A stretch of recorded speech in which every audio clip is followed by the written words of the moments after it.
kind of prepared something so I don't forget what I normally say at the beginning of the group. So forgive me if it looks like I'm reading, because I am, just to make sure I don't forget anything. I'm Sarah Glakas, and this is the Austin Women's Investing Group. Oh, before I start, are we going to record this meeting? We are going to record this meeting. Okay, perfect. Do you want to go ahead and hit the record button so I can get all the not investment advice language on there? Yeah, I just hit it. All right, perfect. Okay, so we're going to go ahead and record the meeting so that people who weren't able to make it are able to access it. I'm Sarah Glakas, founder of the Austin Women's Investing Group. I'm here right on the heels of my daughter's softball game, so I've got my Northwest softball cap on, and really excited to be here because I missed the last meeting. Welcome to the Austin Women's Investing Group. So we're a dynamic and diverse group of women who enjoy learning and sharing investing ideas in a fun and comfortable group setting. Again, I'm Sarah Glakas. I'm an investor, an advisor, and founder of Blackburn Financial and the Austin Women's Investing Group. I'm also the co-host of a podcast called Women on the Verge of a Financial Breakthrough with fellow Austin Women's Investing Group member Caitlin Meredith. I'm not sure if Caitlin is going to be here today, but hopefully she is, because I know she has lived abroad, and I'm sure we'll have lots of good questions and conversation to have for the group. A friend and I started Austin Women's Investing Group back in 2011 as a way to get a bunch of women together in a room to talk about money. And so now it's 2022. We just had our 11-year anniversary. We have well over 2,700 members in our meetup group and over 1,000 women in our private Facebook group. So depending on how you found us, make sure you if you can, sign up for both. In the meetup group, this is where you'll get invitations to our monthly meetings. In the Facebook group is where we have conversations on all sorts of different investing topics as they happen in between meetings. And then certainly join our subgroup, Live and Retire Abroad, which I'm sure Colette will talk about more when she starts here. We also have a YouTube channel where we upload these videos from each meeting. So check that out and subscribe so you can get updates whenever we add a new video. One of the things that I want to always be very clear about at the very beginning is that this group benefits from investors with various levels of experience, and beginners are especially encouraged to join and participate. This is the place where you can come to ask any question. When my friend Michelle and I founded the Austin Women's Investing Group 11 years ago, that's the purpose of the group. It's not for experts to share all of their investing knowledge with each other. It's for beginners to start getting their feet wet, in this in this world of investing and finance. And so, if you're out talking to your friends or your moms or your aunts or your sisters or any other women that you think would like to join the group, make sure that you and they know that all levels of experience are welcome. And we need all levels of experience. We need experts to share their experience, and we need beginners to ask the really good questions about how to get started. That's what the whole group is for. And so here, now that we're virtual, that's really what we use the chat box for. Maybe by the end or through the course of the meeting, it'll make sense to, be able to unmute ourselves and have a conversation. But certainly, the chat box is the place where you can drop those questions as they come up, or you can share your response with someone if you know the answer to their question. It's really meant to be imagine us all, sitting in a room at the Austin Public Library, sitting in a circle and just sharing stories with each other. We're trying to do our best to recreate that virtually. And so definitely share, ask questions, and make it as interactive of an experience as you can. Our topic today is on living and retiring abroad, led by Colette Fitzgerald. So she started our first Austin Women's Investing Group subgroup. And it's designed for women who are dreaming and planning to move or travel extensively abroad, either during their working years or as a retiree. What's awesome about Colette's group is they've been meeting in person. So I know a lot of us are really excited to get back to meeting our fellow investors in person. So definitely check that out and get invitations to those meetings. And one more thing before I turn it over to Colette, before I start, I just want to take a moment and be clear that nothing in this group is intended to be individualized investing advice or legal advice if something like that comes up. All of the women here, Colette, myself included, Gwen, who's also here to help moderate the group, we're here sharing our opinions and hopefully expertise as it comes up. But we just, if you need to enter into a formal relationship with an attorney or a financial advisor or a CPA or someone who is paid to give advice, please do that and always do your own due diligence. I think that gets me through like all my introduction and disclosure. So I think without further ado, I'm going to go ahead and turn it over to Colette. All right. Well, thank you, Sarah. Hello, everybody. So my name is Colette Fitzgerald, and I've been a member of Austin Women's Investing Group, maybe a year or two now, I think. And as Sarah mentioned, recently started this subgroup. We call it AWIG LARA, just so you know. So it's easy to remember, but live and retire abroad is the LARA part. And we've had 3 meetings in person so far, and we're going to have many more. But I think this topic today kind of spurred from that meeting and just all the interest that was shown when we put it out on the Facebook group, like who would be interested in this topic, and people just kind of started piling on. So we're like, great, let's start a separate meetup and have our own meetings and then bring everyone into the fold here today by doing this virtual meeting. So yes, and also as Sarah said, I'm not necessarily an expert. I mean, I feel like I've gotten pretty knowledgeable. I've lived abroad twice in my life. I lived in Belgium for a year and in Guatemala, Central America. And I've traveled extensively over 50 countries. And I'm very excited because my husband and I are planning to retire by the end of this year and live abroad somewhere. We've been in the process of really researching all the options and kind of the logistical part and the financial part and everything. So I'm going to share, as much as I can today. I'm certainly not an expert in every country and like the legal aspects and the visas and all that, but I'm going to give you hopefully some good information. And hopefully this will just be an opportunity for us to expand like the possibilities for our lives. And just think about, kind of get our creative juices flowing of like, what kind of life could you have, So anyway, that's really it. And like, again, I just want it to be very interactive. I'm going to share some slides. I have maybe 20 slides, I think. But there are certain places where I'm going to stop. And like, if anyone wants to share, please, would love to hear your own personal experiences, as well as questions that me or maybe another group member might have. And also at the beginning, I'm going to ask you 3 questions. And then we're going to come back at the end to those 3 questions if you would like to share your answers. So if you have something you can, maybe jot down your answers, then we'll come back to that at the end. All right. So let me see if I can share my screen. We already practiced this, so I think it's going to work. Okay. All right. How are we looking? That looks great. Good. Okay. Awesome.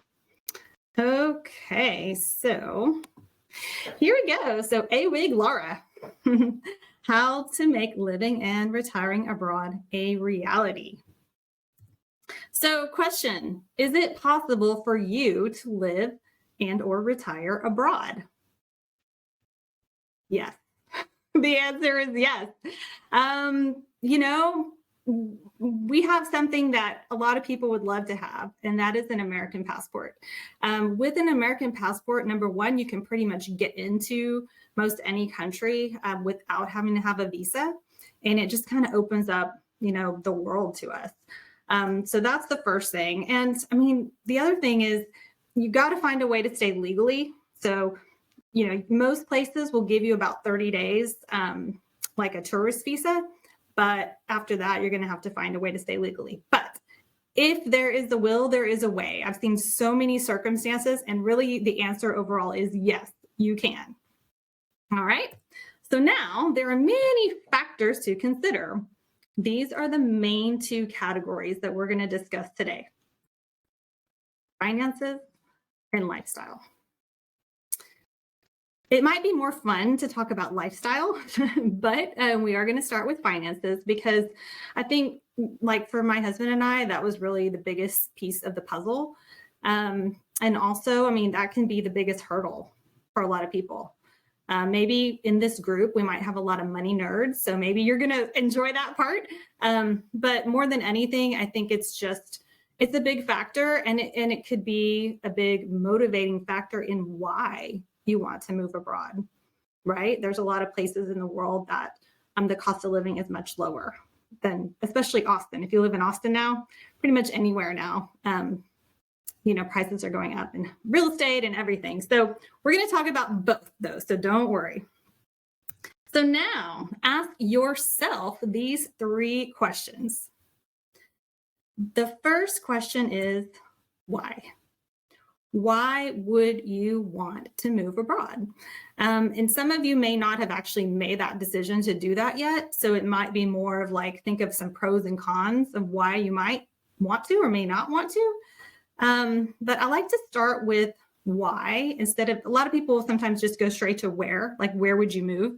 But I think it's important to start with why, because that is going to kind of inform the rest of your decisions, right? If you want to change a pace for your life, if you just really want to immerse yourself in another culture and learn another language, if you want somewhere that has universal healthcare, these could all be some aspects to your answer. Your answer why is probably going to involve some financial and some lifestyle factors, right? So I'm going to give you just a minute to think about that and maybe write some notes.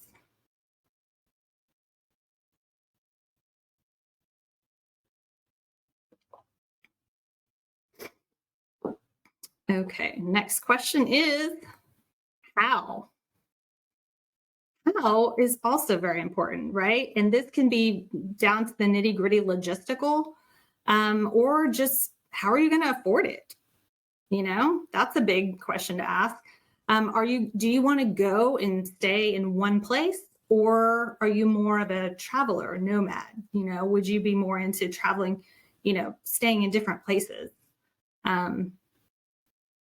So how is kind of a deep question too. The last question is where. So yes, you are going to have to decide where if you want to move abroad or even just travel extensively abroad. I mean, that's going to be a big question. And like I said before, some people really like to stay in one place. Some people are, really want to see the whole entire world, or see how many countries they can check off the list. That's only something that you can answer for yourself. So, and also just think about with where, I mean, it comes back to your why. If you want to have a slower pace of life and live, where you can see the ocean every day, you're probably not going to move to a huge big city that's not on the ocean, So all these questions kind of work together in kind of your overall picture of what you're looking at for your life. All right, so there are many ways to make living and retiring abroad a reality. And I want to just touch real quick on retiring, because I think in the past, at least for me, I've always thought of like a retiree as someone old, like at least 65 or older, which now is not even that old, but to me. But it's not even, nowadays people are retiring in all ages. So just remember that when you hear retiree or retirement or retiring, I'm not necessarily talking about, people in their 70s and 80s. It could be you right now at any age. So, and I don't know if y'all have heard of the FIRE movement. This is kind of goes along with that. It's the financial independence, retire early. They've kind of they got me for sure thinking a lot about retiring at a younger age. So just point that out. All right. So first of all, you can become a full-time expat. So this is someone, let's say, speaking of retirees, someone who retires and essentially sells all their stuff, sells their house, and just moves to another country. You could actually get a job in another country and become an expat. That's how I lived in Belgium and Guatemala. But essentially, you're full-time, you're gone. You don't have any more ties to the United States, at least for whatever time period. The next, of course, is part-time expat. And I actually know lots of people who do this. So this could be, you live half the year abroad, you keep your house in the US and you stay, half the year here, or some kind of, breakdown of the year where you're kind of back and forth. Okay, next is the nomads. So y'all have probably heard digital nomads. It's kind of a term that's kind of got popular, especially during COVID. But basically, these are people who can work from anywhere. And it used to be that you would be like a freelancer or kind of have a side hustle or an online business that would support you. So you could work anywhere, but it was all online. Now it's also people who actually have jobs still in the US, but they're completely virtual and they can work from anywhere. So you would be kind of in that category. And then there's just like the normal nomad, which would be someone who's just kind of travels around, could be for 1 week here, 1 week there, just kind of out there seeing the world. And then this one called the slow mad. I put the quotes because I don't think it's a real word, but this is what my husband and I want to be, at least in the beginning. And that means basically you travel around different countries or different places and you stay for at least like 1 to 3 months. And that way you're kind of becoming like trying to live like a local while you're there and just getting a little deeper into the culture before you move on to the next place. And last but not least is a sabbatical or mini retirement. I've also heard of so many people doing this lately. It used to be sabbatical was, I don't know, for college professors or something, but I think even people in corporate America are doing this now. Maybe they're taking a year off and maybe they have every intention to come back and go back to work like normal. Maybe they just need like a mini retirement. Maybe it's only 3 months or 6 months that they want to go live in France, So I feel like it's becoming more and more popular recently. So that's probably more of a possibility than you might think. I've read lots on it and people, sometimes they just if they work for a company, they just go to their manager and say, hey, I want to take a mini retirement or sabbatical for 6 months. And it's surprising how many times they say yes. So it could be a possibility. All right. So we're going to get into the financial considerations. I mean, like I said, this was the biggest piece of the puzzle. My husband and I in our process that we've been going through, and I've really researched this so much of how can we afford our new life abroad. So how can you afford your new life abroad? We're going to go through some options. So number one, you just continue working, right? I mean, like I talked about, a lot of people now can work from anywhere. You could keep your US job. I mean, if you have an online business, opens up the world to you. Or you could actually get a job where you're living. That's definitely a possibility. I mean, that's how I moved abroad previously. It would just take maybe some work up front. But that's a way to earn a living and live abroad, right? So next would be just save up all the money you will need.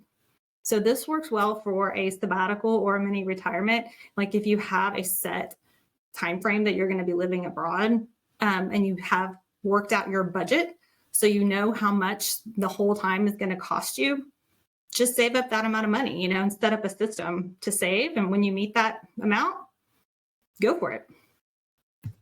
Next would be Social Security or pension or retirement accounts. So these are age dependent. So please correct me if I'm wrong, but I think Social Security, the youngest you can start pulling it is 62.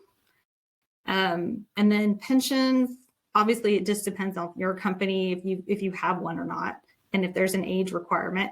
And then retirement accounts, I believe it's 59 and a half is when you can start pulling from those without any penalty. I think there may be some rule, Sarah might know, where you can pull it out starting at 55, but I think overall 59 and a half.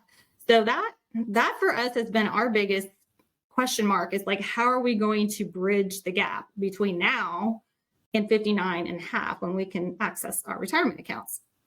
I'm 47, my husband's 53. So we have about 6 years till he can access his, and 12 years for me.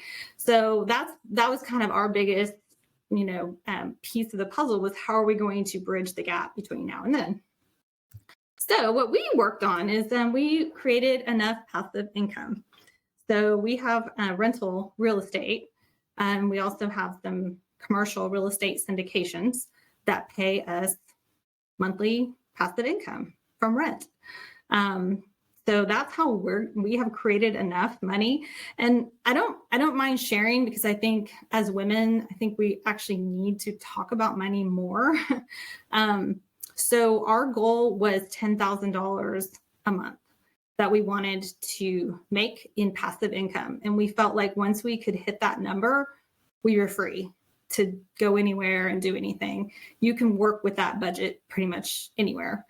And since healthcare is a big factor, we're not sure of yet. We, in our budget, that $10,000 budget has like $2,000 a month just for healthcare. So I don't know if we'll need that much, but obviously you can have a way smaller budget, which we're going to get to in a minute. But that was our goal that we worked towards, and we have met that goal. So, and then of course, stock dividends. If you have dividend paying stocks, that could be a way that you have passive income coming in. Or if you have a taxable brokerage account, so not your retirement account, but just a typical taxable brokerage account that you've put money into over the years that you can start pulling from, that would be another great way. So speaking of budgets, as I mentioned, there is a location for every budget. So, cost of living can vary greatly depending on location and lifestyle. These are some examples that I got. So there's a great website, and I have this at the very end of the presentation in resources, but it's called Live and Invest Overseas. And I got this information from them. And there's some huge ranges, like the mid-range, 2,500 to 7,500. I know that's a big range, but the point of showing you this is there's lots of options in all different kinds of budgets. So, down as low as $1,500 a month, which is pretty amazing. And honestly, you could maybe even go lower than that. Take some tea. At our last meetup group, we were talking about how when we were younger, like in our 20s, we could live, we could be at a youth hostel and share a bathroom with like 50 people and be totally fine, pay $10 a night. Now, a little bit older, like we kind of want our own bathroom. So, depending on kind of I'm going to say your age, but I know people of any age can have different like tolerances and different needs, right? So just depending on, what kind of lifestyle you want to live. And this, by the way, this includes housing, utilities, groceries, entertainment, dining out, basic medical, and transportation. So consider Sydney, Australia, very expensive. Paris, France, beautiful, wonderful. I know Sarah's about to go there, but if you're going to live there, you're probably going to spend some money. Also, I wanted to mention in Italy, like my husband and I considered buying a house and living in Italy. And when we looked in Abruzzo, which is a region in Italy, we were amazed by the great prices, and we felt like, gosh, we could totally afford to live here. Then we went to Tuscany, and we just kind of stumbled into a little real estate office and started asking questions and looking at their flyers. And it was like 5 times more expensive to buy a house in Tuscany versus Abruzzo.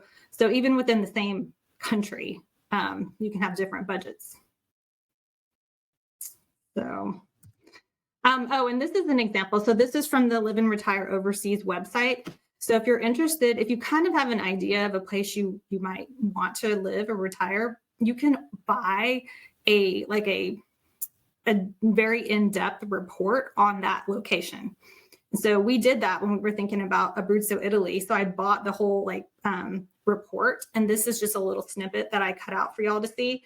So you can see this is, oh, by the way, this was like 2018. So who knows how much more expensive it is now. But this was like typical cost that comes out to $1,820.50 or 50 cent euros a month. So, which in today's a dollar, that would be about $2,000. So, like I said, it might be double now just because this was a few years ago and, supply chain and everything that's been going on. But this gives you a good idea. It's I think with air conditioning, by the way, I think that was meant to go with electricity, but you can see electricity is super affordable, water, super affordable. A lot of these numbers on here are less than we pay now in Austin. So I encourage you to go to their website and get your own report. I think it was like $20. Okay, we're going to go through a few helpful financial ideas since we're talking about budget. So one idea is to just split your time, between high cost of living and low cost of living places. So this obviously won't work if you're planning to just go and stay in one place. But if you're traveling, like we are planning to do, our SLOMAD adventure. So we may do 3 months in Mexico and just keep our budget really low and then go to Europe in the summer for 3 months, and we'll have obviously a higher budget there. So, it's just a way to consider that if you're doing long-term travel, stay in some low cost of living and some higher cost so that your average comes out to where you need to be. Okay, basic versus baller concept. So I don't know if y'all have heard of this show. There's a show on Hulu, I think it is, and it's two brothers, and they travel all around the world, and in each place they go, one of them gets a basic budget and the other gets a baller budget. And it's so funny, they came to Austin, and the basic budget brother, he was like staying on the east side, like in Native Hostel, I think, and he was eating at taco trucks and all that. And then the baller was like staying at the W, drinking Mai Tais, on the rooftop terrace and the pool and all that. But basically, at the end of the day, they come together, and oftentimes the basic budget brother had such a more like enriching, interesting experience. And a lot of times he met like really cool people and just kind of got more of an authentic experience than the baller. So keep that in mind. Even within the same city, you can have a basic or baller budget, and you may actually prefer the basic. Who knows? Okay, using credit card travel hacking. So this is very popular. If y'all are already travelers, you probably already do this. But use points to pay for flights and hotels. If you are not already, if you don't have a Chase Sapphire Preferred card, I highly recommend it. That's pretty much the only card we use, and we travel, like our flights are practically free just from the points from that card. Okay, just different flying tips that I got from Expedia. So if you fly on Tuesday, Wednesday, or Saturday, typically the flights are cheaper. And if you fly very early or very late in the day, of course, you're probably going to get cheaper flights. Consider using trains or public transportation. Many places, it's so much cheaper and kind of more fun in a lot of ways just to take the train or the public transportation. And then avoid traveling on holidays. And keep in mind, the holiday and the place you're going might be different from holidays in the US. So always keep all the holidays in mind. So before we get to housing, maybe this would be a good point to stop and see if anyone has questions or comments or anything they want to share.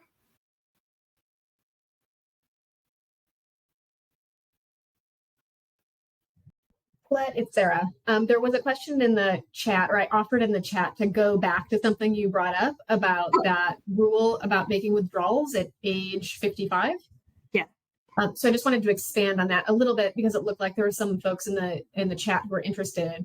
So typically the normal retirement age for making normal distributions from your retirement account is age 59 and a half. But if you're working at a company and you have a 401k at that company, and at age 55 or after you quit, retire, resign, are laid off, any of those things, you can make normal distributions, which means without penalty, from the 401k at that company starting at age 55. So if you're planning on wanting to do that or have that option available to you, it kind of does make sense to, instead of having a rollover IRA where this is not available, you may want to have your rollover IRA rolled into your 401k at the job that you're planning to have until you reach age 55. because then you can make normal distributions from that 401k at age 55 or between age 55 and 59 and a half. So there you go. Awesome. Thank you, Sarah. Hey, Colette, we had a question come in from Donna asking if you're going to discuss differences for living abroad for singles versus couples. We can discuss that. I mean, I had that one example up that was for a couple because I thought it was actually more realistic. They had that, I have that exact same example, but it's for single, and it was so low that I thought this might not be applicable anymore. I don't want to tell people they can live in Italy for 900 euros a month. So I think that's a great topic for discussion though. And I think there are people for sure in our group, I don't know if they're on this call right now, who are single women who have lived abroad on their own. And I lived abroad on my own. So I think that would be a great topic for discussion once we get to that point.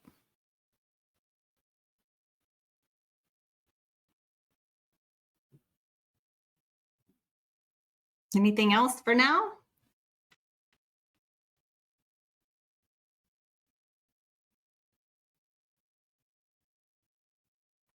Did I lose you? No, I did see one more question pop up from Monica. Monica says, excellent ideas. I was wondering if you have any thoughts regarding healthcare, medical while living abroad. Yeah, or if we'll discuss it later. That's coming up. Awesome. And then Rakshanda, do you want to unmute and ask a question? Yes, I appreciate the platform and Colette sharing such a great information, so comprehensive. I'm a follower of FIRE community. So if you can tell, I'm on fire, I'm the fire. I think I can say I'm on fire as long as Bruce Springsteen and his company doesn't come after me, like the song. Thank you so much gratitude. I would love to hook up with you. Sarah and other ladies can tell you we are in real estate, in commercial. We live, breathe, sleep a fire. We just can't get there fast enough, but we are on the journey. So just want to express my gratitude. You are speaking my language, English, or traveling, or living abroad. Thank you, ladies. Aww. That is so sweet. Thank you so much. Okay, we're going to have to keep talking. Let me get through my slides and we'll open it up. But that is so sweet. Thank you for saying that. We should just end now. Yeah. Well, I apologize. Go out on top. My bad. No, please. I'm just drinking it away. I'm just soaking it all in. Thank you. Please excuse the interruption. We're going to feed the fire. I'm on The fire. I'm all fired up. No pun intended. Thank you. Oh, that's so funny. Okay, awesome. Well, like I said, let me keep going and get through some more information that will hopefully be useful or help somebody, think of something maybe they hadn't thought of before, right? That's the goal. So yeah, largest expense here and pretty much anywhere you go in the world is going to be housing. So here are some ideas for how to save on housing costs. So first, I'll start with the US because, I don't know if maybe you are going to keep your house here or sell it. There's lots of options, right? So if you own a home here, consider leasing it long-term or short-term. So we did one of our recent groups was about short-term leasing. To me, it kind of seems like quite a full-time job, but I know you can make a lot more money than if you do long-term. But also consider long-term doesn't necessarily have to be a whole year. You can lease your house for 6 months, for example, or even 3 months. And nowadays, it's unbelievable how much you could get for your house. Our neighbors just leased their house for $5,000 a month. It was furnished, granted, and it was fully stocked with everything you could ever need. So people just moved in and, they're doing a 4-month lease, I think, and that's it. But my the owner of the house is making a ton of money just for 4 months of leasing their house. So consider that. Like I said, leasing it furnished, not only will you receive higher rents, but you don't have to pay for a storage unit. So it's kind of a double bonus there. Or you can sell it and make a boatload of money in today's market. So it's very tempting for us, but I think we are going to just try leasing it first, and then kind of see how that goes. And then maybe we will sell it eventually, I'm sure.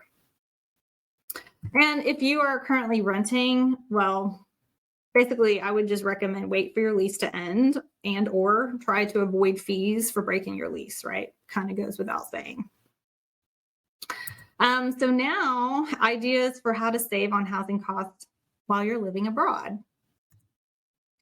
So first is just stay in an Airbnb or, vacation rental by owners, as opposed to a hotel, right? I mean, I don't know about y'all, but whenever I've traveled in the past, it's vacation typically, right? So we have maybe 1 week, maybe 2 if we're lucky. And so of course we're staying in hotels just because we need to be, quick and we're moving on to the next place, right? I mean, we have stayed in Airbnbs before, but I think, in a lot of cases when you're going fast, you just need convenience and food to be made for you, But if you're staying long term, obviously you can save a lot of money by staying in an Airbnb. If you stay for at least 1 month, you get a way better deal than if you stayed maybe 1 week or 2 weeks. Also, of course, you have a kitchen, so you can buy and cook your own food and save a lot of money on dining out. It's probably better for your waistline as well. Not that you wouldn't still go out to eat, but it just wouldn't have to be every single meal. And typically you don't have to pay for any utility costs. And you might even have a washer and dryer, or a washer at least, in the unit. So those are some reasons or some ways, I guess, that you can save on housing costs abroad by staying in an Airbnb. If you do need to stay at a hotel or you want to, or a regular bed and breakfast, choose locations away from the main tourist attractions.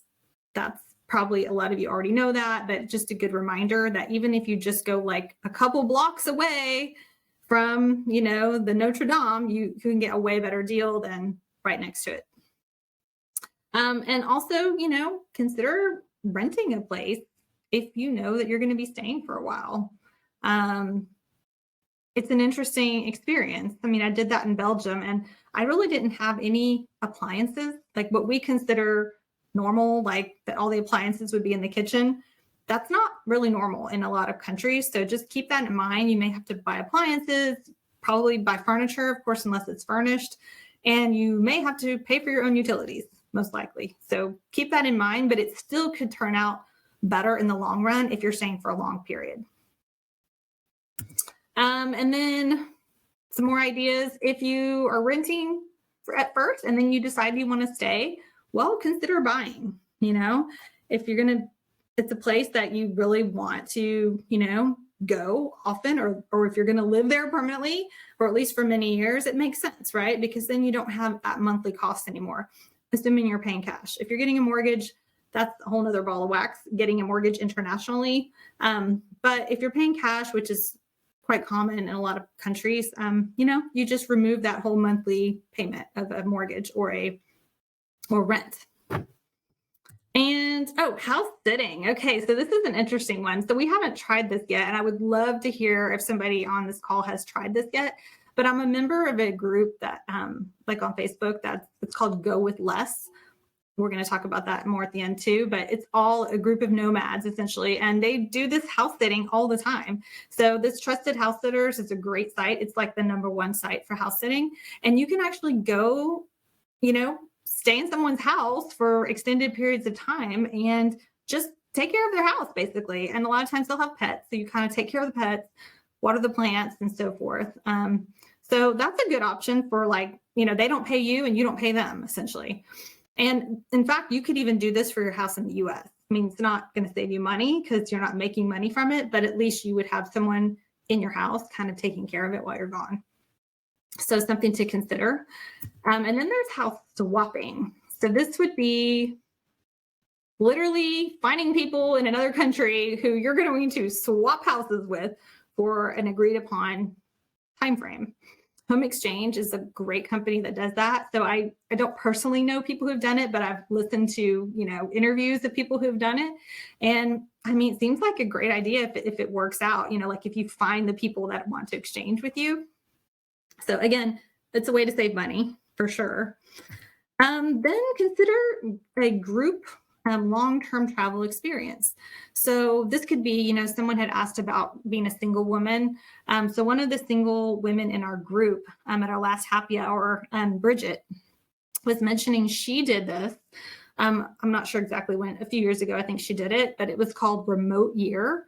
So I put the website on here, remoteyear.com, but it's basically, for people, single people who want to do a remote year traveling abroad. And they did move around. I'm not sure how often. I think they did long term though in each place. But the housing was considerably lower cost because they were coming kind of in as a group and sharing in the cost. So anyway, something to consider and look into for sure. Okay. Was there any other questions or anything we need to talk about as far as housing goes? Because we're going to move on to healthcare now.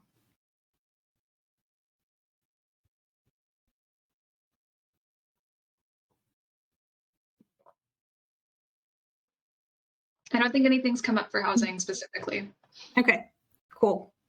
All right, well, let's continue with our financial exploration of how we're going to make this dream happen.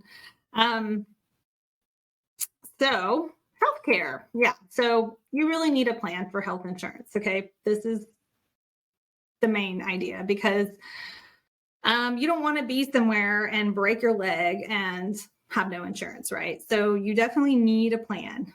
So options to consider. So if you have a job now with insurance and you're going to leave for a year, consider doing COBRA. The only issue is I think a lot of those plans, you can only use them while you're in the United States. Double check that though. I think that would be a really good question for the healthcare insurance administrator person in your company. That could be an option. Or if you're planning to kind of come back and forth, then hey, you come back to the U.S., get your medical stuff done, and then just hope for the best when you're abroad. Also, of course, there's the Affordable Care Act, which is the same thing in the sense of it only works in the United States. In fact, correct me if I'm wrong, but I'm pretty sure that only works in the state where you live.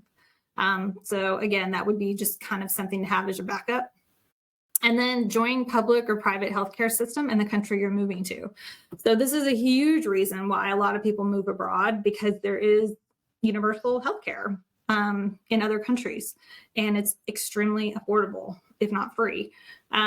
So, if you're going to stay long-term somewhere, definitely look into that option because that's probably going to be a much better option than in any of these other ones. Now, if you are going to be going back and forth, or you're a slow mad or nomad or any of those other digital nomads, you may want to look into global health insurance. So there are some companies that do this, and they're specifically for those, expats or those kind of people that are doing the whole digital nomad thing. So Cigna Global is a really good one. We got a quote from them, and it was about $6,000 for the whole year for both of us, my husband and I. And I can't remember all the details, as far as it was all reasonable though, like the deductibles and copays were all very reasonable. And the only catch was that we have to be out of the United States at least 180 days out of the year. So, but that's okay. That's what we're planning on doing anyway. But it does cover us both in the United States and abroad, anywhere abroad. IMG and Alliance, I believe those are very similar to the Cigna Global plan. So those are definitely good ones. We're probably going to get a quote from all three before we make a final decision. And then there's a company called Expat Financial. That's an insurance broker. And we found them really helpful. Like if you just go on their website, you can check all the different plans they offer and, for any type of situation you might be in. Obviously, their focus is on expats and people traveling and living abroad. So I definitely recommend checking them out.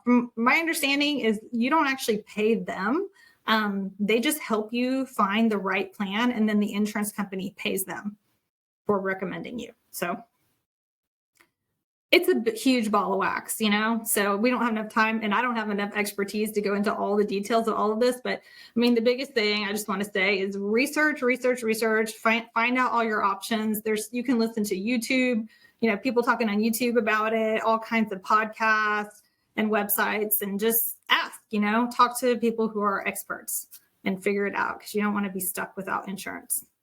That's for sure. All right. And then last not fun topic before we talk about fun things, but taxes. So definitely look into the tax implications of every decision you make. Goes without saying, but I still just want to say it because you would be surprised on some things I have discovered. Like, for example, Spain, if you try to get residency, if you become a resident in Spain, not only do they tax you on your worldwide income, they also tax you on your wealth, your worldwide wealth. So like all the houses that we own in Austin, like they would just add up all those values and somehow tax us on that. So unfortunately, we're probably just going to travel in Spain, not live there. But anyway, that's just one example, but just look into all the implications involved in, that for tax reasons, where you might want to live. The income taxes do vary widely from country to country, as do property taxes for those considering buying a house. So look into both. The United States does have agreements with many countries that protect you from paying double taxes. So at least that's one thing. But still, if, whatever taxes you owe in the US, let's say you're in the 24% tax bracket, if where you're living has a 40% tax bracket, you may still end up having to pay the difference to that country. So again, just worth getting like deep into the research and figuring out exactly how much you're going to have to pay. And then, consider what you get for the taxes you pay. Maybe you don't mind paying taxes if you're going to get free healthcare and your kids can go to college for free and all the great things that, you can get places because of the taxes you pay. So just consider that.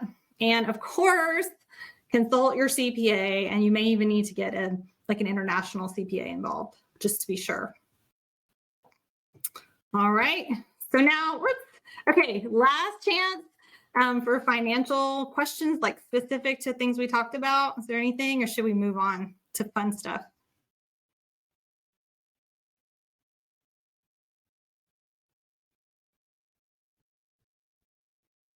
I think everyone's excited to talk about the fun stuff.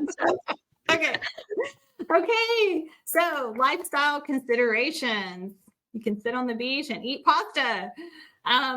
So yes, personal lifestyle and cultural preferences, along with logistical implications, will likely play a large role in your decision once finances are addressed, right? So there are many things to consider. I'm going to just run through these. My husband and I actually did a spreadsheet when we've been, in this process of trying to decide on a place. And so we have them all in order, of what's most important to us. And then we have a weight that we gave to each one. We have this whole formula. My husband is an engineer, so he has this whole formula with the spreadsheet. But I mean, these are some of the top ones we thought of. You may have some other specific ones, for you. But let me just go through what, ones that we thought of that hopefully will help you. So of course, visa requirements, pretty important. Find out what those are, make sure you qualify. The local language. I mean, maybe you're totally up for learning another language. Maybe you already do. Maybe you already speak Spanish or another language, so that place is more attractive to you. Or maybe you kind of want to try to find a place where there's more people who speak English. That's something you obviously need to look into. Is it easy to make friends with locals or with other expats? Attitude towards women. That one was important to me. Public transportation, entertainment options, hobbies and activities, city or rural. I mean, where do you want to live? More in a city or a more rural area? or maybe some kind of combination of the both. Climate, that's huge. Find out what the climate is. Are there hurricanes? Is it cold? Does it snow? Cuisine, not only is cuisine, the local cuisine important, one thing that was important to us was, is there a variety of cuisine, or are we only going to eat this one cuisine the whole time we're here? Something to consider. Does the country have a welcoming culture? The political outlook of the people, housing options. Are there reliable utilities, or does the power go out 5 times a day for an hour each time? That has happened to me. Is it easily accessible? You know, especially if you're going to be going back and forth from your home country or from the US, how easy is it to get there? Safety, I mean, huge, right? That's probably up there for most people. Is it walkable, if that's important to you? The government stability, you know, we take for granted stability, you know, say what you want about the government, but at least we have a little bit of knowledge that, you know, we're not going to be invaded or something here. So that's something to consider. Societal values, again, pretty important. Population average age, and what I call the X factor, which is something you can't quite put your finger on, but it's just something you really like about the place, you know, that you just feel comfortable there. So I really would love for people to share on this if they have experiences living abroad or traveling. I'm going to just share one story, and then I really think about for a minute, please, if you don't mind. Love to hear other people's input. But the population average age is something that happened to us in Portugal, because we went thinking, and we've heard such good things about Portugal, and we went to the Algarve, which is a very highly recommended retirement destination. And we kind of started to look around, and we noticed that people were probably at least double our age. Well, maybe not double, but I mean, it was definitely an older population. And I mean, I have friends and neighbors and here, like, of all ages, you know, so it's, of course, nothing against older people. Hopefully we're all going to make it there someday. But I mean, we really felt out of place, you know, because we felt like there was no one there our age, and certainly no one younger than us. And it might have just been the specific town we were in, and who knows, maybe they were having a convention or something. But anyway, it's something to consider, because it actually affected us, you know, and we kind of ruled out that area for that reason. So does anyone else have anything they would like to share as far as any of these other lifestyle considerations? Hi, this is Monica. I love your list. There's so many good things here. I may have something to add, especially if you're traveling abroad and you need to deal with all kinds of visas and banks and this kind of things, and having to interact with, like, administration in the country. Like, maybe something that's close to what we would call here a county seat, where you can really get your passport updated. You can, if you need, I don't know, administration things, I think that's worthwhile. Otherwise, it could be that you have to travel really far to a city, and you have to do it many times, and that can be like a big pain over a long time. That was it. Really good point. Yeah. Really good point. How much bureaucracy is there involved, and yeah, how many times do you have to go, and is it nearby? Yep. That's a great one. Thank you.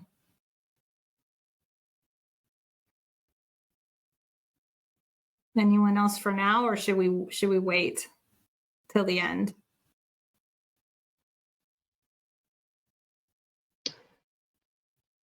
I could share a little bit of my experience.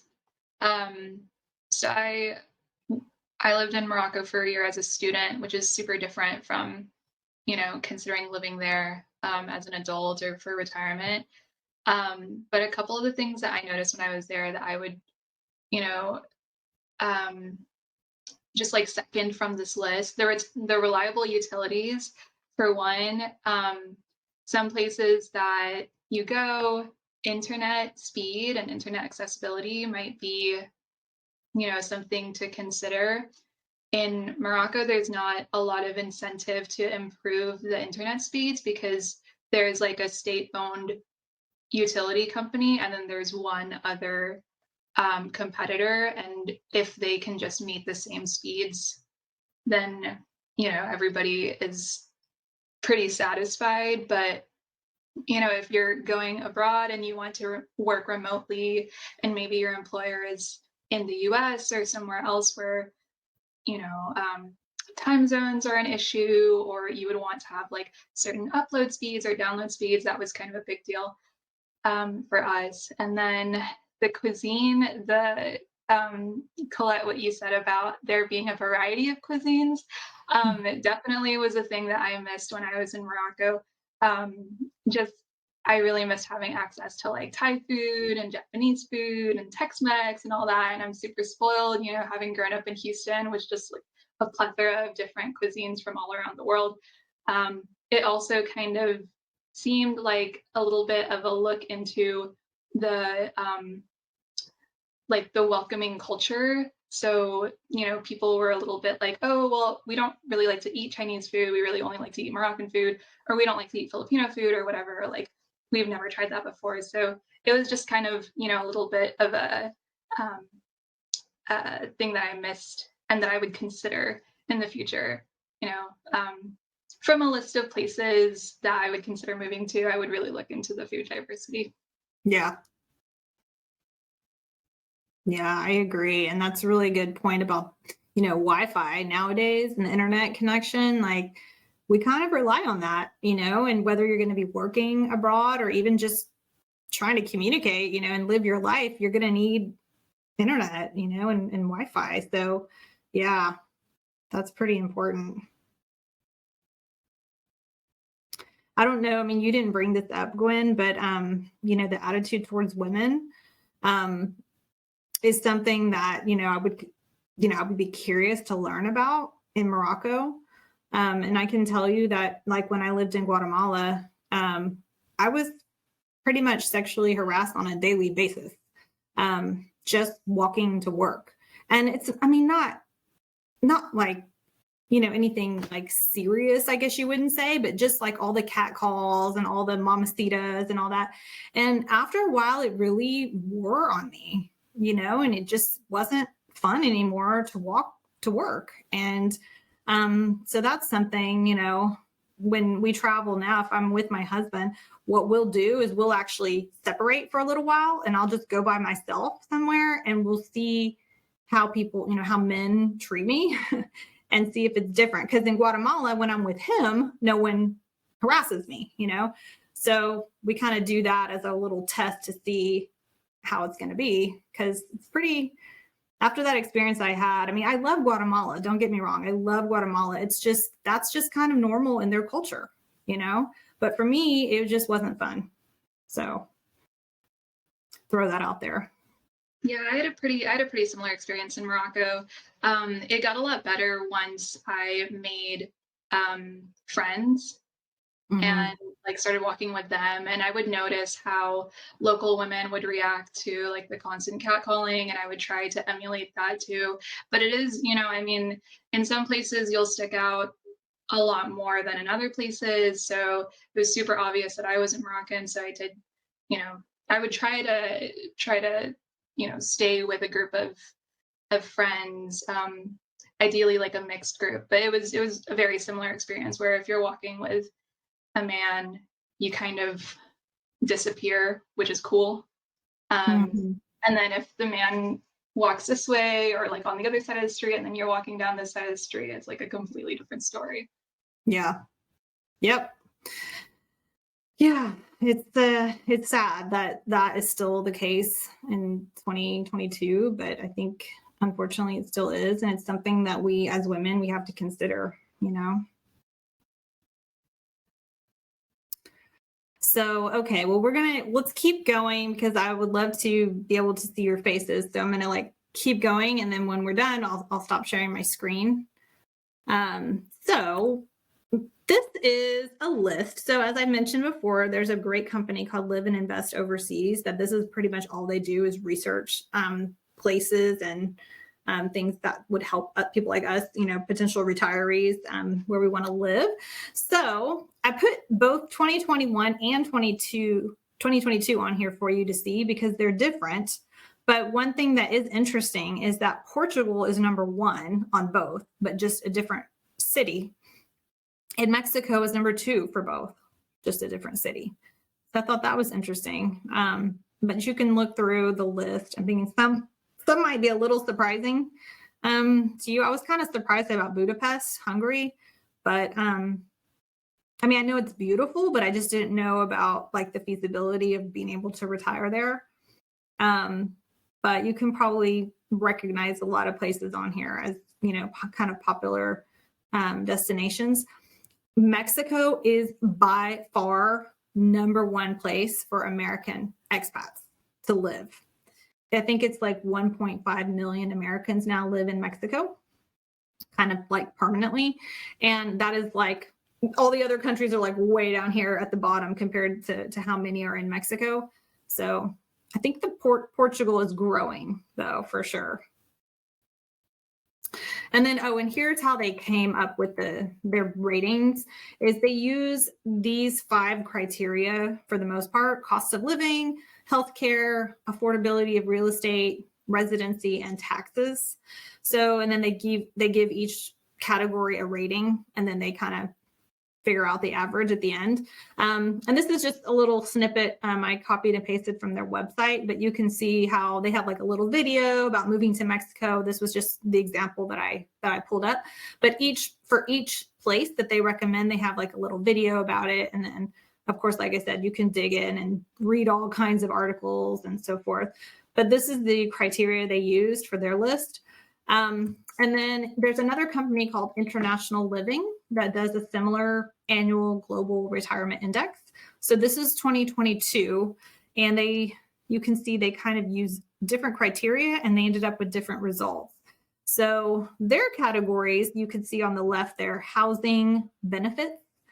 I'm not totally sure what that means, but residence, visas, fitting in, entertainment, climate, development, healthcare, governance, opportunity, and cost of living. So they have a pretty wide range of categories. And the answer, their results are quite different. Panama is number 1 for them. And you can see how they give a score for each category. So, and then at the end, averaged out the categories, and Panama was number 1 with 86.1 points. Costa Rica was 2nd, Mexico, Portugal, Ecuador, Colombia, France, Malta, Spain, and Uruguay. So, just some different options on here. I think in some ways they kind of change up their list every year just to make it different, but they definitely, it's hard to narrow down the whole world down to 10 places, So anyway, it just gives you some ideas and some things to consider. Okay, so special visas, residency options. So like I mentioned earlier, in order to stay longer than the typical 3-month tourist permission, you will need a way to stay in the country legally. I think Mexico actually gives 6 months for tourists, so that makes it a little bit easier. But I know for sure in Europe it's 3 months, and keep in mind that the Schengen area of Europe is what it's called, which is basically like most of the European Union countries, only allows for 90 days out of 180 days to be in the country. So to be in the Schengen area. So if you're there for 90 days, you can't just like cross the border and come back. You have to actually leave the Schengen area for 90 days, and then you can come back after the full 180 days have passed. And then you can start do another 90 days, and then you have to leave again. So just keep that in mind for the Schengen area of Europe. Some countries that are not in the Schengen area, for example, one is Croatia. I think they're working on getting into it, but I almost don't want them to be in it, because we could stay in Italy for 3 months, for example, and then we could go to Croatia for 3 months and then go back to Italy and just kind of play this game of back and forth. But anyway, even if Croatia becomes part of Schengen, there's plenty of other countries that are not. That would still be awesome to go to. So just keep that in mind. Okay, Portugal and Spain both have a golden visa program. It's way too much information to go into now, so I gave you the links if you want to research it, but essentially they both involve investing money in the country. So you can buy a house, which is, I think, the most common way that people do it. In Spain, I know it's a minimum 500,000 euros you have to spend on a house to get the golden visa. And then in Portugal, it's 500,000 euro for most of the country. If it's a really older home, like I think over 30 or 40 years, it can be less. It can be, I think, 300 or 350,000 euros. Or if it's in a very remote area, it can be less. But basically, you're spending a lot of money on a house. But the benefit of the golden visas is that you don't have to stay there if you don't want. Like, there's no rule of how many days you have to be in there. So if you just want to, when you get your golden visa, you essentially get residency for the entire EU. So you can travel all around Europe with this golden visa that you have through, Portugal or Spain. You have European residency. You can travel with no time restrictions whatsoever. So I know for Portugal, you have to be there like 14 days, I think, out of the year. And for Spain, I can't remember. I think it might even be less. But if you don't want to spend that much money on a house, there's the D7 residency visa in Portugal, and then the non-lucrative residency visa in Spain, which are very different in terms of like what's required, much easier to get, but you do have to stay longer while you're there. So just keep that in mind. It's just things to research, Okay, the digital nomad visa. So that's a thing now. So countries are catching on. I believe Estonia was the first one to have a digital nomad visa. But you can see the list of countries here that are offering them now. See if there's any place on there that you would like to live. But really, you just have to prove that you have income coming in from your online job, basically. And you can, keep in mind, you're going to have to renew it. Each country is probably going to be different, but I think the majority of them are at least start out with 1 year, and they can go from there. Okay, Mexico, most of Central and South America countries offer long-term residency visas without requiring some huge, massive home purchase. Okay, so they're relatively easy to obtain, but of course, check the requirements and make sure you qualify. The biggest thing I've seen is that they just want to make sure that you can support yourself, that you have some type of money coming in or money saved up in your bank account or some way that you're not going to become a burden on the society is the biggest thing I think they're trying. But, I lived in Guatemala and I did not get a visa. It was a 3-month, tourist visa essentially that I had that you just get just by showing up there, and they stamp your passport. And then the only rule was that it was only good for 3 months. So I had to literally cross the border into Mexico every 3 months and then just come right back the same day, and boop, they would give me my passport stamp for another 3 months and I was good to go. So I did that, I guess, 3 times because I lived there for a year. So, there are some ways that you can get around getting an official long-term residency visa, but if you want to get one, they are definitely much easier to get in Mexico, Central and South America. But check, make sure you qualify. And then you're going to have to renew it probably on a certain basis, maybe annually, maybe every 2 or 3 years. So make sure you know about that too. And just to point out, many visas do not allow you to take a job in the local economy. So they're kind of trying to, help their local, workers not get their jobs taken, I guess, by people coming to live there. If you get a job in another country, of course, that's fine, right? And the company that you're working for is going to help you get your work visa and all that. But with a lot of these long-term residency visas that I'm referring to, there's kind of a caveat that you can't actually work there in the local economy. Again, it's very fluid. I know in Central America and probably in Mexico as well, because I worked when I was in Guatemala. I didn't have a work visa, but it was perfectly fine. Didn't seem, I mean, the company was paying me knowing that I was just there on my visa, my tourist visa. So, it's one of those things you kind of have to maybe go visit and find out. But you can also find out a lot online as well. So just make sure you research all that. You don't want to, be caught doing anything illegal. So resources. So I wanted to leave y'all with this page of resources. So of course, the number one biggest resource is join the AWIG LARA meetup. So here's the link to the meetup, and we're going to be having, I don't know, possibly monthly meetings. We've had 3 so far, and I'm sorry, we haven't set up the next one yet. But if you just, click this link, if you're not already a member, if you are, you're good. But if you're not a member, please join. So that way you'll get all the communication about upcoming meetings. And also we may have, so far they've just been very, casual, people sharing information, sharing resources, kind of dreaming together. If we get certain topics that a lot of people are interested in, I may try to get guest speakers to come and talk to us. Like, for example, if a lot of people are interested in doing a mini retirement, maybe we'll have someone who's done that come and talk to the group. So anyway, there's lots of opportunities to meet in person through that group.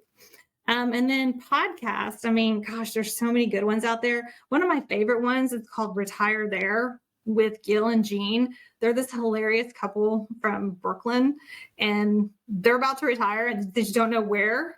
So they have people come on their podcast, and most of them are already retired overseas. So you hear a lot of good details. Their podcasts are like an hour and a half of detail. So that's a really good one. Websites and books. I've already told you about Live and Invest Overseas, International Living. Also, Internations is a really good one. They actually have a group here in Austin that you can go to, even though if you're from here or whether you're not, you can go. Anyone's welcome. And it's just cool because it's just, people from all over the world who now live in Austin. And it's fun because you can talk to them about their country, where they're from. And when we travel abroad, we plan to try to join some Internations events as well, just to kind of meet more people where we're going. Dancing in the Fountain is an awesome book I love, by Karen McCann, How to Enjoy Living Abroad. And she and her husband moved to Sevilla, Spain. And it's just an awesome book that's hilarious too, about all their experiences. And then this other book called Just Go says, Leave the Treadmill for a World of Adventure. And it's kind of a book of lots of different essays of people who've moved abroad. Who've kind of left their jobs and left everything and gone out for a world of adventure. So that's a really cool book with lots of different experiences. Facebook groups, Go With Less. I mentioned that's a really good one. That's for, nomadic life, early retirement, travel hacking, house sitting. They're a really amazing group of people that are just out there, living their best lives, traveling and sharing experiences and sharing information and resources, which has been really helpful for us. Choose FI Expats. If you've heard of Choose FI standing for Financial Independence. So there's a Facebook group specifically for Choose FI Expats. So anyone can join that. And then of course if you just Google expats in Facebook, I guess you search expats in and then just put whatever country, there's pretty much seems to be an expat group for most of the countries that I've looked into. So I'm a member of many different expat groups in lots of different countries. So you can learn a lot from people already kind of on the ground living there. All right, so I'm going to leave you with this. This is one of my favorite quotes, and I thought this picture kind of went well with it. We travel not to escape life, but for life not to escape us. And that is really my biggest why. Kind of coming back full circle to what we talked about in the very beginning. I'm not necessarily trying to run away from anything. I'm just trying to get out there and like really experience all that life has to offer and, challenge myself and just really, really live, So I don't want life to escape me.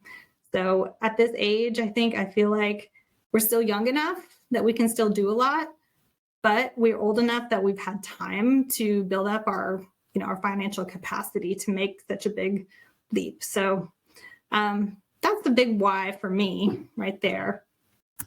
So thank y'all very much. And I really want other people to join in and add their experience. I'm sure there's so many people in this group who have like so much experience living abroad and traveling. So I'd love for you to chime in and first of all, if anyone is willing to share their experience living abroad, and if you haven't, would you be willing to share your why, how, or where from the beginning of the presentation?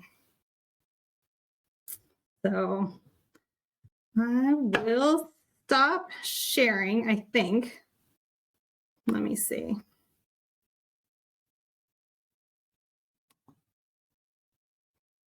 Okay, are we back?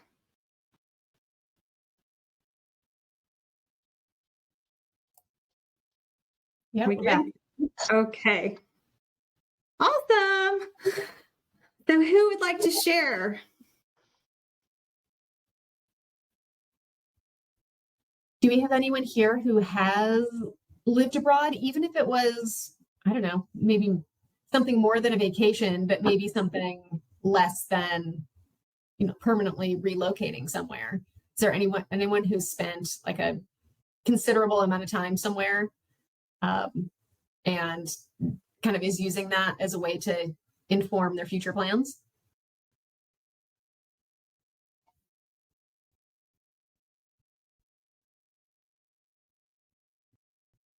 Well, maybe while we're waiting for people to share, Colette, where was the first place that you lived abroad and how did you choose it?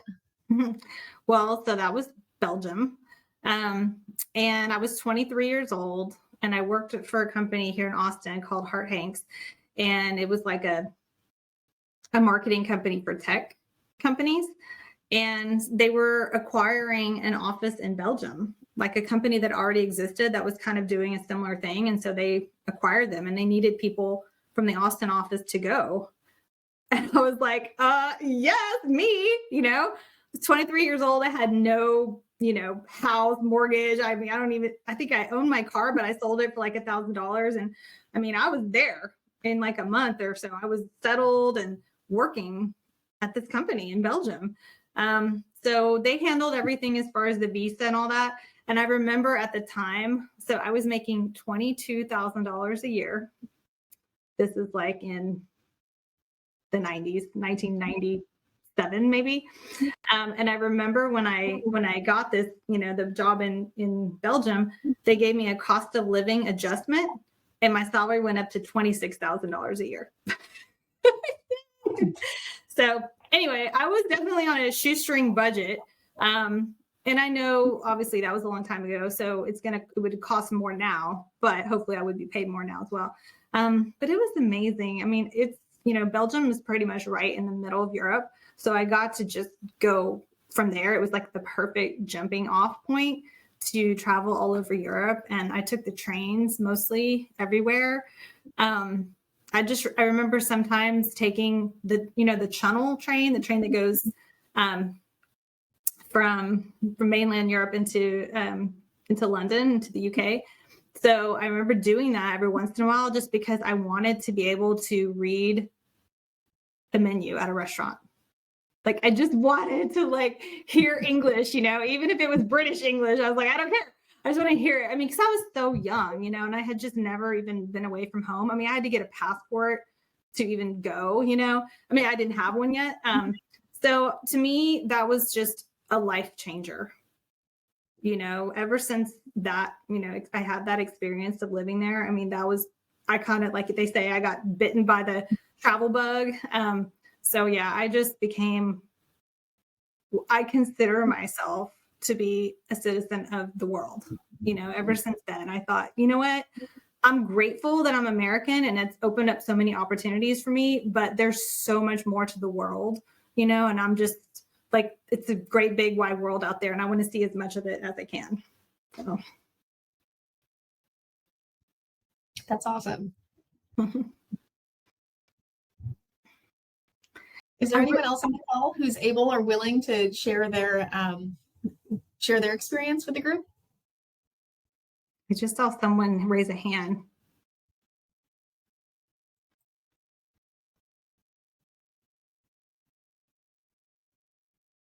Yeah, go ahead and unmute yourself. Yes, that's yours truly, the lady on fire or the girl on fire. There was a question about language, and maybe, so basically, I think it would be English friendly, right? Or is there certain places where you'll have to learn the language, at least basic, I don't know, Italian or French or something, or Spanish, just to get by, to make your life easier? Yeah. That's a great question. Yeah, I remember researching this. I mean, our hope is that we will be able to learn a language if we end up staying long-term somewhere. But some languages are harder than others to learn, and some local populations speak more English than others. So I'm sorry I don't have the information at my fingertips, but I remember I just, searched for like the top countries in the world where English is not the first language, but is the most widely spoken after the first language.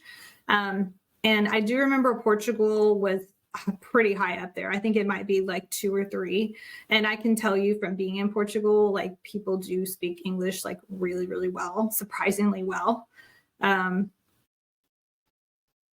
trying to remember some of the other countries that were on there. I mean, I can say also when I lived in Belgium, people spoke great English there. And even though I lived in the Dutch speaking part, I tried to learn Dutch and they told me please just speak English. So, but like in Guatemala, I mean, I had to learn Spanish. There was no way to live there without speaking Spanish. So, but that's what I wanted. I wanted to become fluent in Spanish. So that's one big reason why I moved there. So that's a really good question and something definitely to research before you make any major decisions. Well, thank you, ma'am. I wish I could take credit for it, but Nishi asked that question. But great points. Maybe you are my long lost cousin from a different life. But I think we actually, I'm married to somebody who's from here in US, and we honestly think that everyone in high school should take one summer class outside, even if it's a study abroad or something, just to the travel. I think we covered the visa. There was something about the visa, vaccination, and the residency requirements, like minimum and max stay. Is there any, and I'm not trying to put you on the spot. These are just like, I'm on a roll. You got my wheels turning. So is there any vaccination or certain other requirements that, and I will also recommend checking Department of State website, because they have advisories for, certain parts of the world to be careful or watchful. Very good point. Yes, very good point. I did not mention that, but that's a really good idea to check that. I mean, I still think that going in person is your best thing, or if you talk to people or you're on Facebook with people who live there, because sometimes, the State Department has said things about not going places but to me, they're perfectly fine. So yeah, and with COVID, that's a whole nother thing. I don't know if you were saying a vaccination, if you were talking about that, but I definitely know that is important, obviously now, just to even go anywhere, much less get a residency somewhere. So very good point. Lots of good things to make sure you verify beforehand. Yes, ma'am. And for clarification, non-COVID vaccination. Gotcha. Yes, ma'am. Gotcha. Yeah. Yes. Yeah. There's a lot more vaccinations besides just COVID, right? Yeah. And that's okay. For last 2 years, we have been hoodwinked, right? But in general, some places I hear like sometimes you have to show I don't know, either flu or influenza or measles. I don't know what. I'm not fully familiar. But I don't know if you knew since you have so much research and, other platforms that you have researched. Thank you. No, I mean, I think that whatever vaccinations we've had here are probably sufficient for most other countries. There may be some additional ones that you might need. I know when I moved to Guatemala, not for a visa, but just for travel, I got a bunch of shots.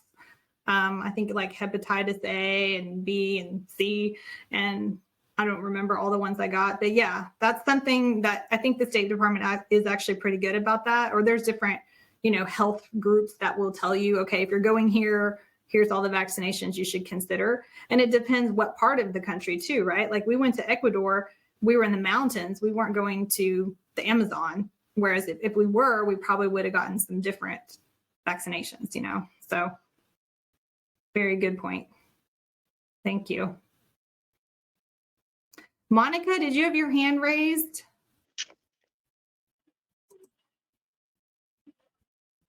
Yeah, I was gonna say on regarding English and speaking English, at least for Europe, all of Europe, ever since Europe united, not like 30 years ago, but now everyone speaks English. You can easily get by with English. Actually, English is one of the official languages, so for all the governments. So everything is in the local language, and French and English and German. So it's easy to get by with English. That's great. Yeah. I mean, that's another thing, that I feel, fortunate that just so happens to be, my native language is so well spoken across the world. That's lucky for us, and I mean, obviously everyone on this call speaks English fluently. So, it's a great thing that we can travel almost anywhere and communicate. And of course, it's super, nice to try to speak the local language. I mean, I think that's, goes with traveling, right? That you at least make an attempt. And then usually people are very nice after you try and you butcher their language, then they just go to English. But I mean, like I said, in Latin America, I mean, Spanish is pretty important. And not only to communicate, but to like really get the essence of the place, to really understand like what are people really saying. I mean, even just like to understand the music, and the movies. I mean, as much as, we can get, subtitles and dubbing and translators and all that, you kind of miss something, if you don't understand the language. So for me, I mean, learning Spanish was an absolute must when I was in Guatemala. So, and I'll forever be grateful that I am fluent in Spanish now as a result. So that just kind of opened up a whole new world to me that I didn't know anything about before I spoke Spanish, So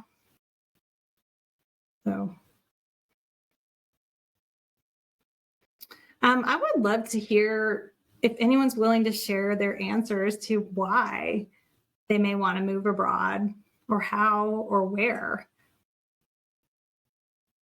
Anyone willing to share those answers? One or all?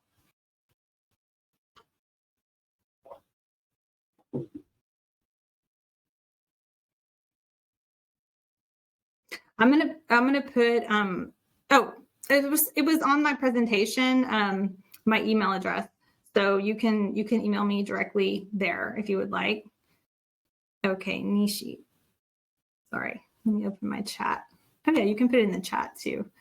My biggest why is cost of living. Yeah, that's pretty common. Slower pace of life and more affordable. Yep.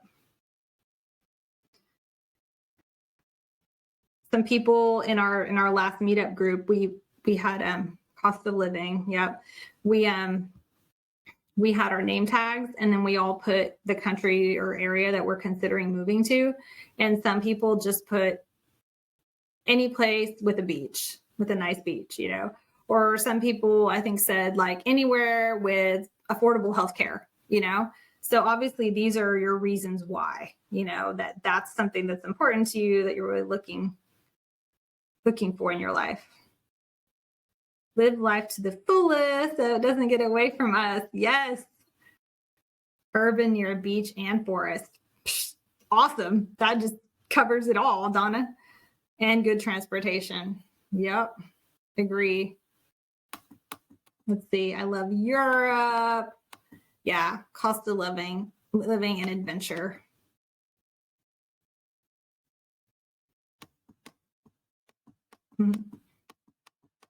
Family. That's a good one. I mean, nobody has said love, but obviously sometimes love is the reason. Human being, not a human doing. Get off the treadmill. Yes. Yes, yes, yes. And being a global citizen. Yeah. I mean, we were talking earlier about language, how American kids should have to learn another language. I mean, I feel like our country would be different if everyone traveled, you know?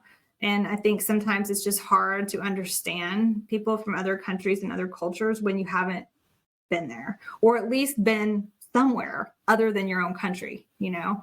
It's just my opinion, but it's just been life-changing for me. And I think probably for everyone on here that's traveled, I mean, again, I would love to hear your feedback, but I think that is a common thing I've heard, is that it's just totally changes your perspective on life. And, you know, that can never be taken away from you. You'll always have that. So, and doing it now, you know, doing it sooner. I read this book. I should have put this on the resources, but I read a book recently called Die with Zero. And it's like, basically, yes, die with zero money, but also like die with zero regrets is basically the point that the author was trying to make. And he talks about how we have three major resources in life. We have our money, our health, and our time. And when you're young, you have tons of health and probably a lot of time because you don't have any responsibilities yet, but you have zero money. And then, you know, once we're older and maybe we've built up some money and we have time, maybe we're going to retire, but then our health might start to decline, right? So we don't have that. So really, it's kind of those middle years where, I mean, the author says it's between like 45 and 65. Of course, it depends on you personally, but that's when, for most people, we've built up some money. We still have somewhat good health, hopefully. And then, you know, we just have to make the time to go out there and enjoy. Yes, that's it. Thank you, Gwen. Die with zero. I mean, it's really, oh yeah, your life or your money. That's another good one. And it just talks about like your, you know, the life force that you put into working every day. Imagine using that, you know, for other things, and that you don't necessarily have to work till you're 65.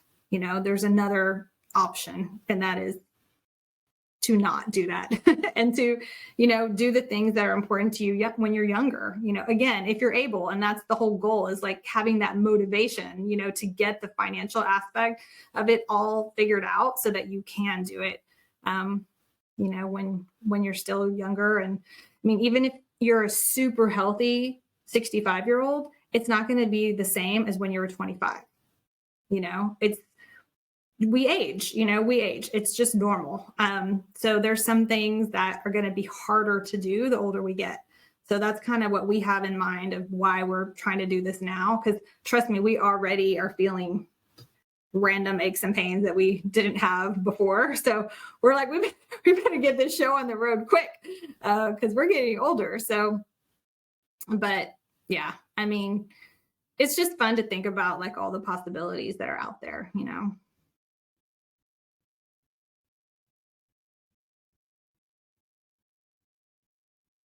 Yeah, thank y'all for doing that. Colette, can I share a quick story? Of course, please. I really appreciated how your presentation was not just about the dreaming, about the lifestyle and the where, but also about the how and the thinking through, okay, step by step, you know, what plan am I going to put together to be able to afford this lifestyle that I'm dreaming about. I remember when I was in Morocco, of course, you know, we were students and there were some of us that had been abroad before, but there was one classmate of mine that had never been abroad. And so we were all out to eat one time. Again, this is like about the food diversity. And it just kind of was, I think about it in different contexts, because I think it was kind of like a bigger instance to me of what she was going through. But she had never been abroad, and she ordered a pizza, and just the pizza that came, and I think this was like a month into our year abroad, and the pizza that came, you know, she was matching like Pizza Hut, Domino's, something like that, and it totally did not meet her expectations at all. And she like broke down crying and was like, everything is so unfamiliar to me, and I just don't, like, I feel so out of place, I'm so confused, I have no way of like orienting myself. And so what we ended up doing was we took her to a store in town that was really similar to an H&M. And they like played Katy Perry and like, pop music, and we just stood in the store and we were like, you know, just looking around, trying to, you know, remember we're in this place, we're trying to build that resiliency that we need to be adventurous and all that. But that just kind of makes me think about, okay, you really have to think through your how in order to narrow down the where. You know, before you get there and you realize, oh, okay, I think maybe I bit off a little bit more than I can chew. I think that putting that plan together before you get there kind of helps you have that cushion. You know, if you land somewhere where you're not really super familiar and you feel like, okay, maybe it's time to move on a little bit sooner than I thought it would be, at least you have those resources that you put together before. Yeah. Yeah, I think that's a great point. And yes, culture shock is real. That's for sure. And, you know, maybe doing like group travel where you're with other people is a way to kind of help ease that. And then any place you go nowadays, not any place, but many places are going to have expat groups, you know, like you can find them online and then find out when is their next meeting and where is it. You know, if you're just needing that feeling of being around other Americans or other, you know, English speaking people or whatever, that's always one way that could kind of ease that feeling of homesickness. But yeah, I think some people probably handle it better than others. Like some people are just born adventurers that just want to be away from their own culture for a while, whereas other people are just get really comfortable in their own culture and it's hard to kind of break out. But then once they do, then they realize there's so many cool things about other countries too, you know? So yeah, it's definitely something to consider, like for you to think about yourself, like, how am I, you know, how do I handle change? And, you know, and do I embrace it or what can I do? Like have a plan for like, what if I start to, you know, get homesick or I start to doubt this decision I made, you know, and maybe, you know, we're considering maybe not running our house right at the beginning, like just basically leaving it vacant for a couple of months in the beginning. And we're going to go to South America first. And I mean, deep down, we're like, what if we don't like traveling for that long, you know, or what if we want to do half the year abroad and half the year in our home in Austin? Maybe we shouldn't sell our house, you know? Maybe we shouldn't even lease it because we want it to be available whenever we're feeling homesick and we want to come home, you know? So you're right. I mean, there's so many things in the how that's going to determine your where and your ability to carry out whatever plan you may change in midway through, you know?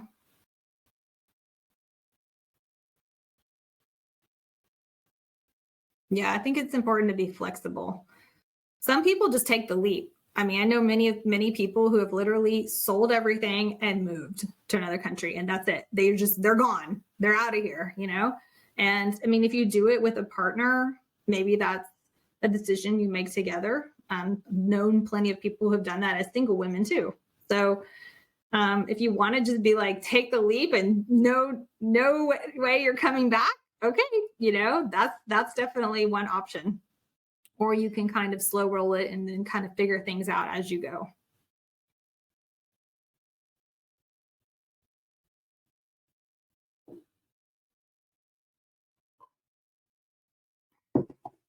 Anyone else?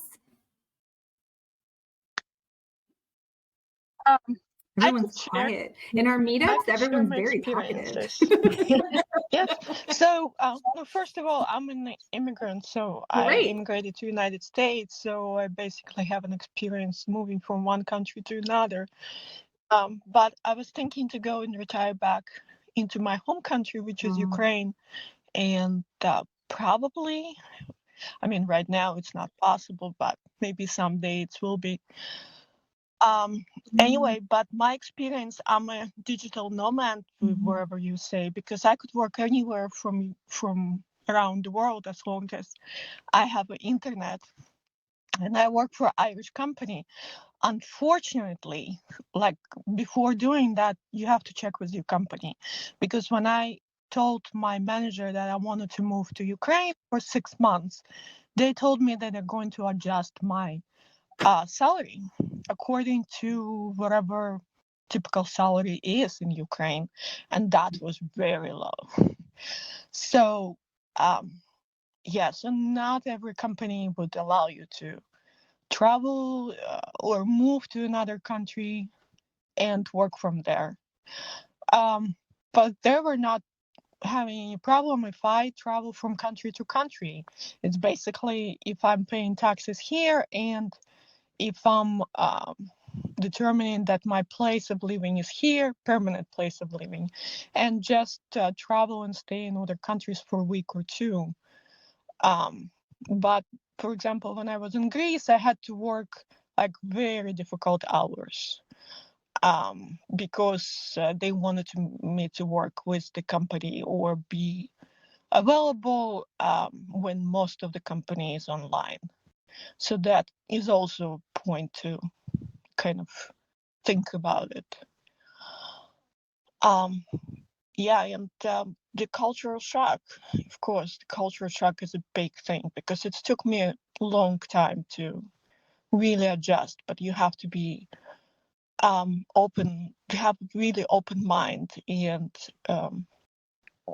accepting whatever you're going to see there. So that's probably what I want to share.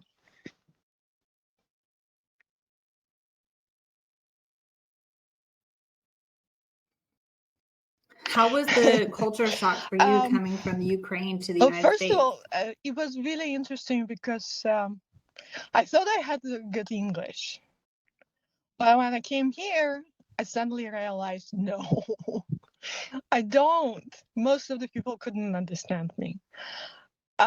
So it took me at least 6 months to really get into it, like get much better.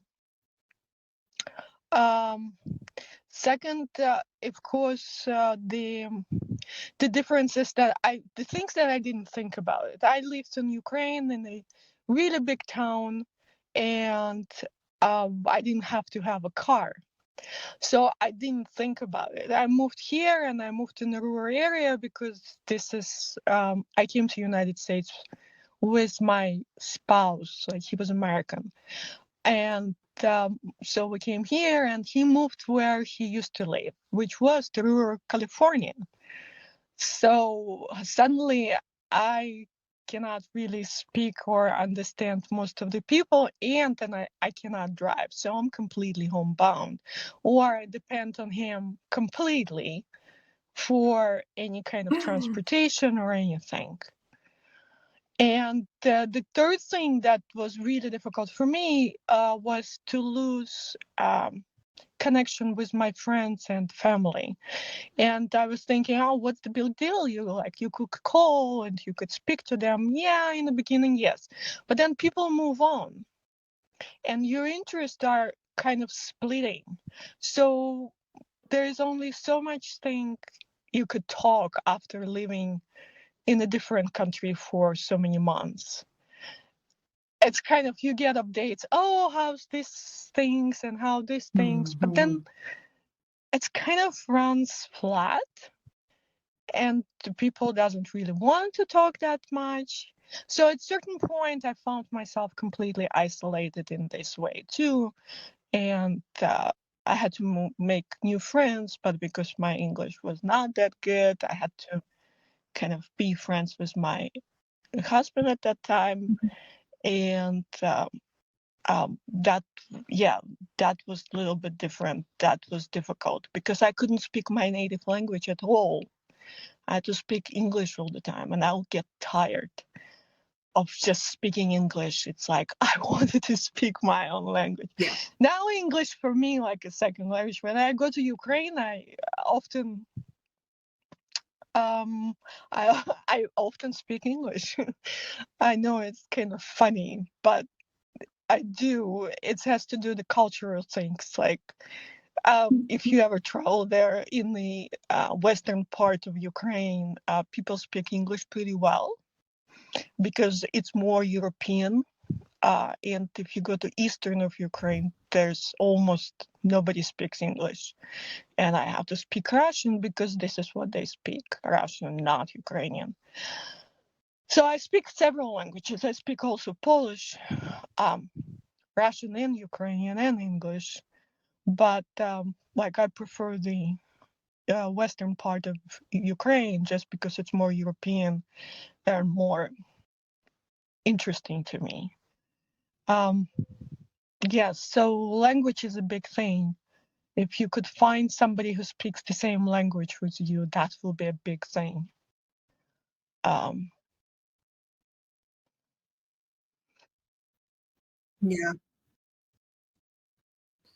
Yeah, you touch on so many great points, about language and how you get tired, when you're speaking another language that's not yours, your brain just gets exhausted.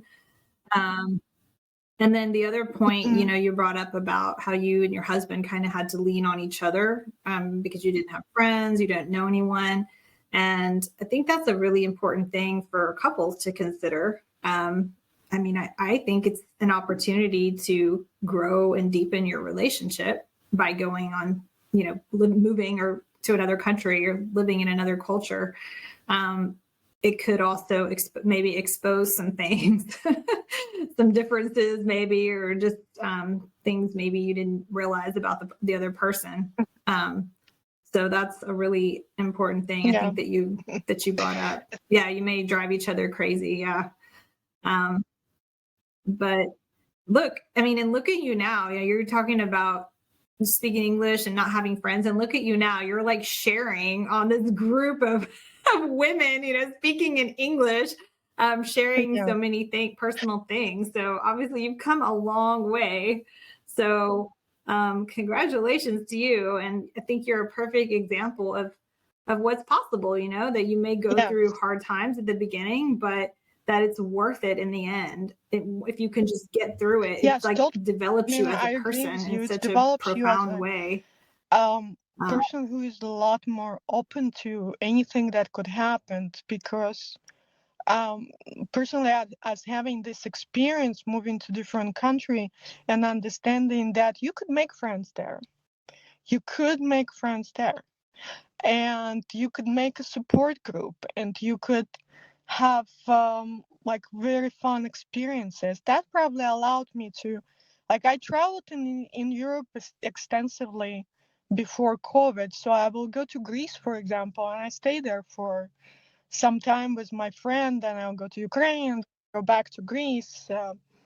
And like one thing about Greece that I learned, that people who's older, they don't speak English, but younger people do speak English. So when I one time got lost in Athens, I was kind of tend to ask directions from the people of my age because I was thinking that I'm more comfortable. And I had this feeling like, oh my God, nobody speaks English. What? Come on, people, you're in Europe. And then somebody told me, no, you need to speak to much younger people. And that was true. So if I spot somebody like 20 years old or so, they will have a perfect English, or they will have enough English to communicate. So, but of course, they cannot become your friends, or they can, they have a different interest. They won't hang out with the women of 50 years old. But at least you can ask directions, because that day it was difficult for me. Also Yeah. to know a little bit the town, because I was a bit naive when I ventured. Athens is a very nice town, but there's some areas where I'll say really sketchy. And unfortunately, I ventured there just by walking one day, and I didn't feel comfortable because there was lots of guys sitting outside and looking at me, and I felt like I wasn't quite safe. Um, and then I asked my friend with whom I stayed, he's male, and he was laughing at me. He was just telling me, like, how in the hell could you get there? I mean, it's not a tourist area. You really should really be mindful. So, yes, when you go, because at that time they had lots of Syrian refugees and all kind of refugees, and there was an area where they were housing them, and those men had no job, so what they were doing is just sitting outside on the streets. And anyway, that was a bit scary for me.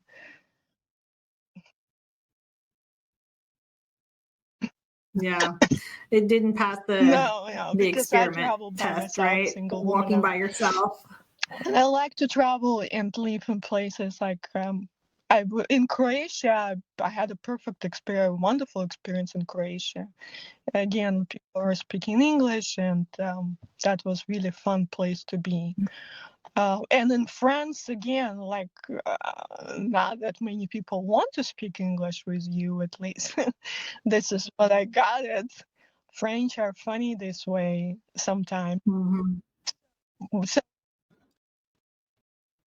Yeah, yeah. It's one of those things you have to go in person. I mean, like I said, I'm all for listening to other people who've been there, but I also think sometimes there's stereotypes that are not really true yeah, anymore. And it depends where, right? Where in France, for example. And maybe, certain areas are more open to English, yeah, but but it's like usually one of the those things you rural just have to areas go are and find out for the yourself, less what does he say? Less, you will get less people speaking English than, for example, the big metropolitan. So if you're going to Paris, Right. then you will not In the have cities. much problem, Yeah. as long as you're not again wandering somewhere where Yeah. I don't know, not really common for the tourist. Tourist. Yeah, exactly. Well, and you reminded me of one more plug I want to give for it's a website and a podcast. It's called Women Who Travel, and it's all just women, talking about their different travel experiences and giving recommendations and things like that, like about safety. Yes. So anyway, that's a good one to that check was out. something that I wanted to share.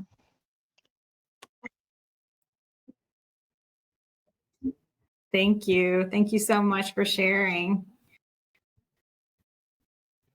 I think we probably have time for one more person. Yes. Monica? I think Monica had her hand up.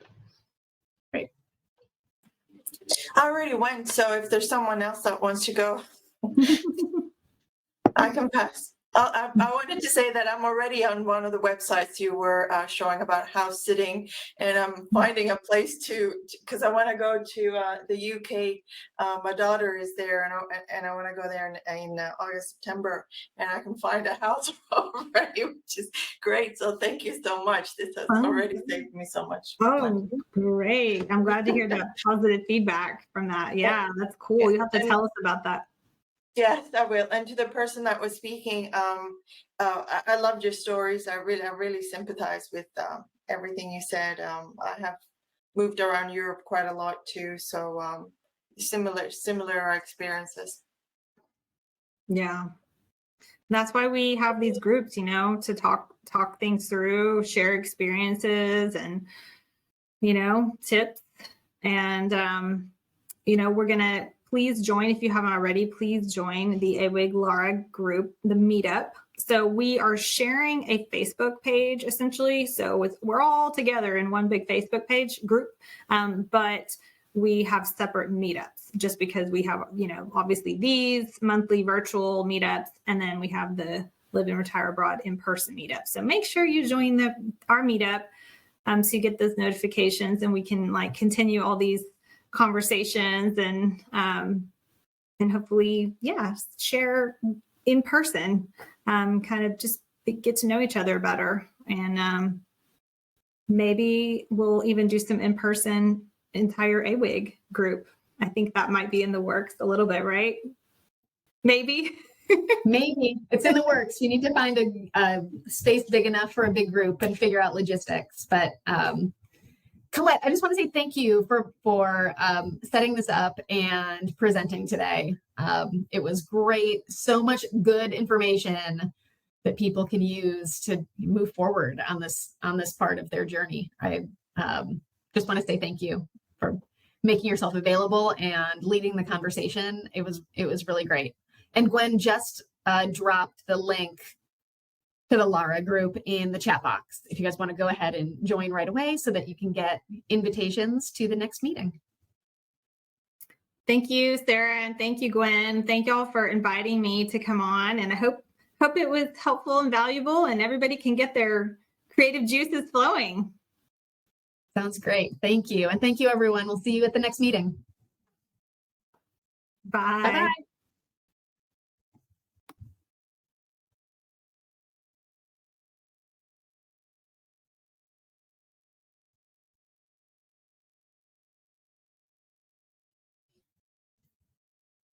Hey, Rakshanda, I see you're still on the call. I just wanted to mention your question. For Laura, I would encourage folks to join even if they're not in Austin, just because if Colette has a follow-up message from an in-person meeting, there might be resources that are still applicable, no matter where you're at. So I think that, and Colette is going to be the main coordinator for that group. So meetings, they might be online in the future, or they might stay in person. Yeah, but if you do have questions or comments about Laura, as Colette mentioned, we're sharing in the AWIG Facebook group. So you can always stick your questions and thoughts in that group. That's kind of our shared space. Okay, thank you. I tried to Of course. join while we were here, but they're taking me to Google and Facebook. But great session. Thank you. Good point. Thank you, Gwen. Of course.